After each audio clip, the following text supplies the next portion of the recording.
sa gabing ito. Palakpakan po natin ang Diyos sa buhay.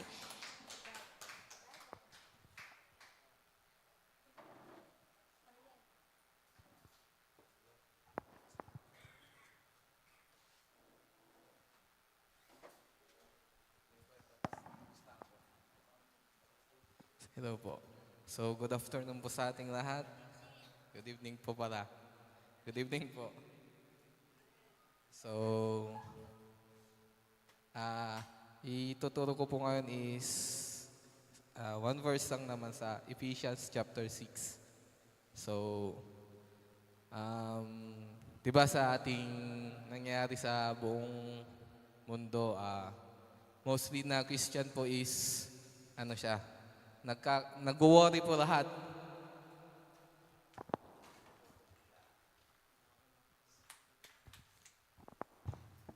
Para hindi makita yung phone. So, mostly po sa atin lahat is nag-worry. Madaming mga tao, hindi na alam. Gas pa lang tumaas, hindi na alam gagawin po nila, no? So, sa Bible is may mga Bible character na binanggit sa Bible na hindi sila nag-worry sa mga problems na dumadating. So, andyan sila Daniel, David, tapos sila Jesus. So, hindi na natin yun isa-isahin pa.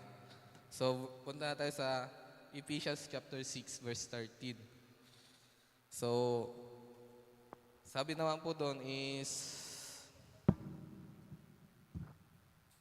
verse 13, kaya gamitin ninyo ang lahat ng kagamitan, pandigma na ibinigay sa inyo ng Diyos para sa oras na dumating ang kasamaan ay magawa ninyong makipaglaban at makapagtapos ng pakikipaglaban at manatili pa rin sa kanyang matatag. So, yun po, ang Diyos is binigay niya na po sa atin ang armor of God, di ba? So,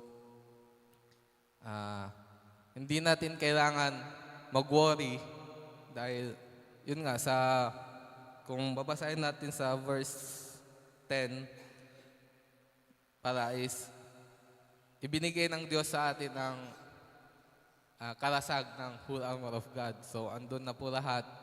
So sabi nga is ang kalaban natin is not flesh, di ba? Mga spirit. So dapat before tayo makibattle o lumabas dapat prepare tayo. So number one is dapat may preparation tayo. Sabi nga ni Pastor dapat naka-inline tayo, di ba? Nung linggo. Tapos hindi lang inline is andun tayo mismo sa flow ng river. So hindi tayo yung tawag nito, yung Christian na ano na yung kasabihan? Yung sa Solomon. So hindi tayong Christian na mag-isa lang natin na lumalaban. Kaya nga tayo is sabi nga ni Pastor, dapat naka-inline tayo sa river para kung ano yung will ng Lord or plan ng Panginoon sa atin is tayo is mismong madadaluyan ng presence ng Panginoon tas plan niya. Di ba? So dapat is number one is may preparation tayo. Alam natin kung paano mag-prepare. Kung paano natin gamitin ang mga binigay ng Panginoon sa atin. So, yun yung nasa verse 10. Tapos,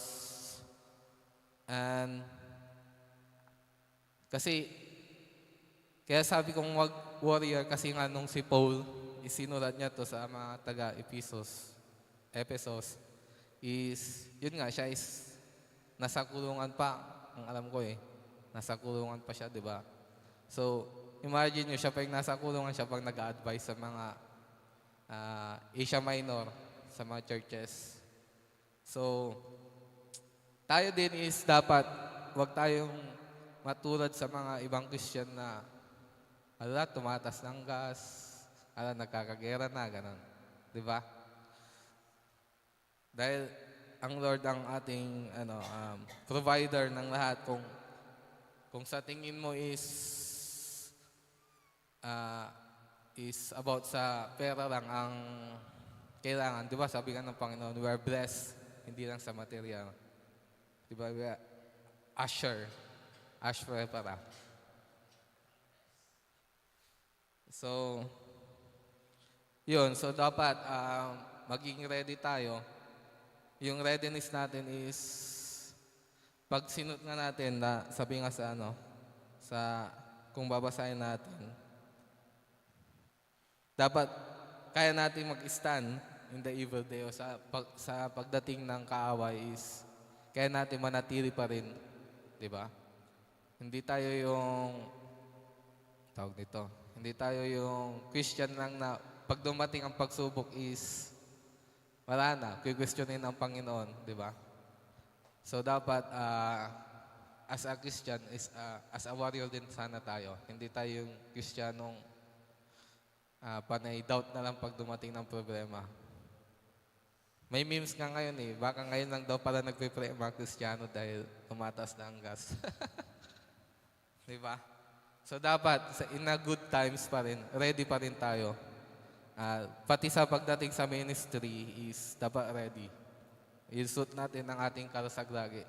Diba? So lahat yan, mula head hanggang shoes, dapat kabisado natin ng armor of God. Kasi yan yung tutulong sa atin.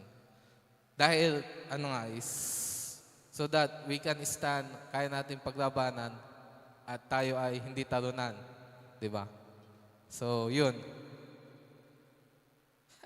Sabi ko sa'yo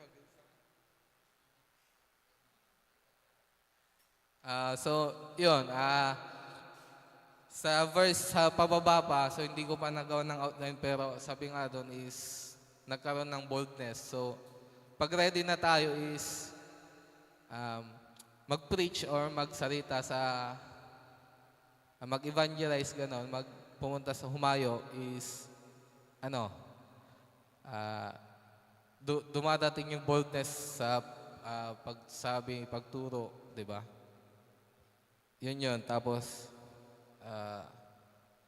pag naka-ready tayo, naka-full gear na tayo is, need na nating umalay, mag-delight sa Panginoon. So, Lord, anong next na gagawin? Di ba? So, yun lang. Parang, yung wake-up call na lang is dapat wag tayong mag-worry this time. Kasi wala pa to sa pinagdaanan nila, Paul. Wala pa. Hindi pa tayo, ang tawag nito, hindi pa tayo hinahanap. Iniisa-isang bahay-bahay. Di ba? Inalis lang sa atin yung una sa pagbiyahe. Di ba? So sana wag natin makita ang as a Christian natin na ano ba naman, ang Lord, wala na atang blessing. Ganun. Dahil tumataas na ang currency, pero ang currency ng Panginoon is tumataas din. Di ba? So, yun lang. So, sa may mga idadagdag pa,